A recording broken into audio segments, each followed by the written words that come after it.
I never thought I'd be doing video production as my full-time job. I wanted to be a lot of things in life, but never a videographer. This is the true story of how I was probably destined to become a filmmaker all along, but didn't even know it.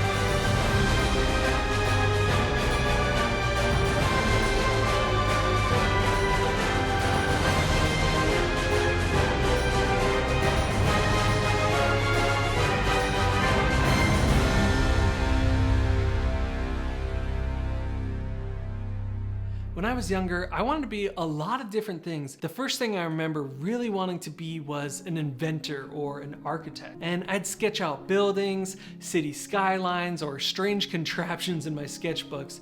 And I really thought I'd be an architect, but then I realized I sucked at math, like really sucked. It was the only subject I ever got C's in time and time again. Art has always been a big part of my life, and my great-grandpa was actually a professional artist himself, and he passed that down to my grandma, who was probably the biggest inspiration to me when it comes to art. I did my first paintings at her house, and I remember when she painted me. I wanted to wear the coolest clothes for my portrait, which was of course a big puffy vest just like NSYNC used to wear, and that's like a whole other story on its own. So you can see where I got a lot of those artsy creative genes from.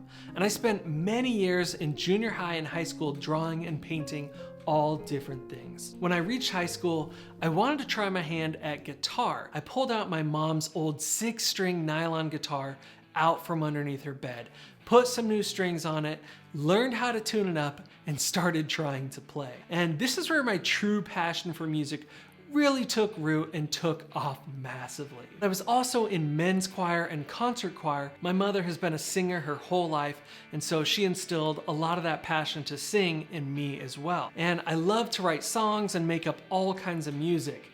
Now, I didn't have any professional audio recording equipment, so my first songs were just recorded on an old cassette tape. My dad did have a video camera, and he would take plenty of home videos just like all the other dads in America. And I always loved playing with his camera and filming things, but I really didn't get to use it all that much. Eventually, I got a digital point and shoot camera of my own, and this is when I started to take photos and videos non-stop. I always had it on me to capture memories.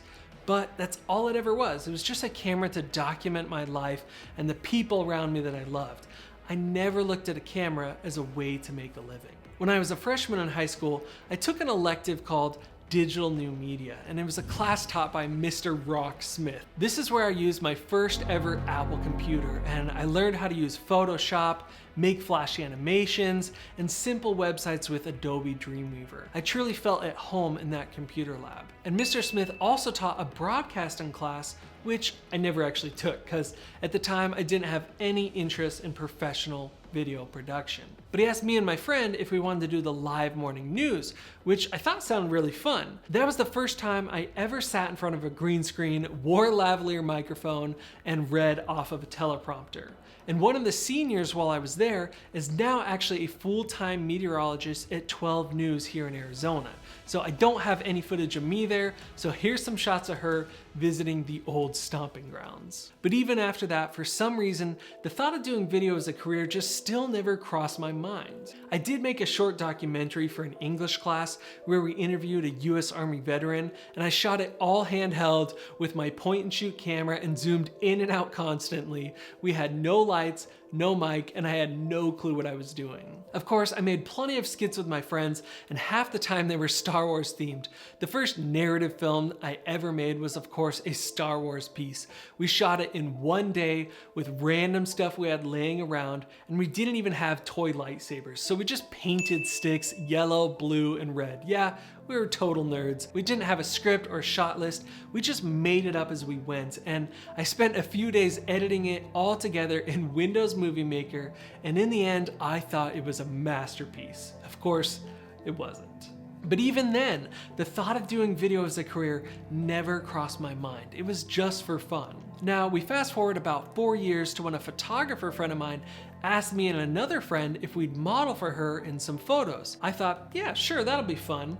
And it was on that first real photo shoot that I watched her work, taking pictures, directing us, and I thought to myself, I could do that. But I didn't really have the money for a camera. I remember thinking they were so expensive. $600 seemed like an impossible amount of money to save.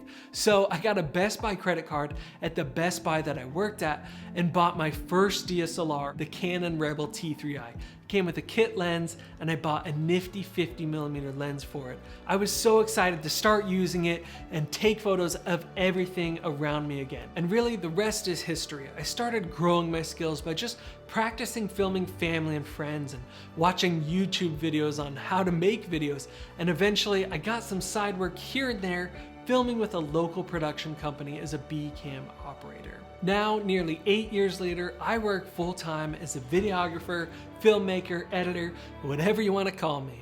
And I film music videos, live news, short documentaries, ads for companies like PetSmart and Fry's Food. I've filmed in places and met people that I never thought I would. It's been an incredible journey, and it's really only just begun. I don't know exactly where I'll be in 10 years. I mean, I might even be filming Elon Musk on Mars. What I can say is, whatever it is, I'll probably be doing something with a camera. Honestly, you never know where life is going to take you. But if you follow your passions, keep doing what you love, and don't give up on your aspirations, you may just find yourself at the dream job you never knew you wanted.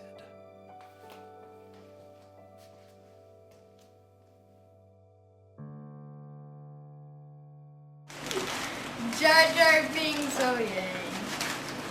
I feel a little more surprised. Happy. Come on, Yay.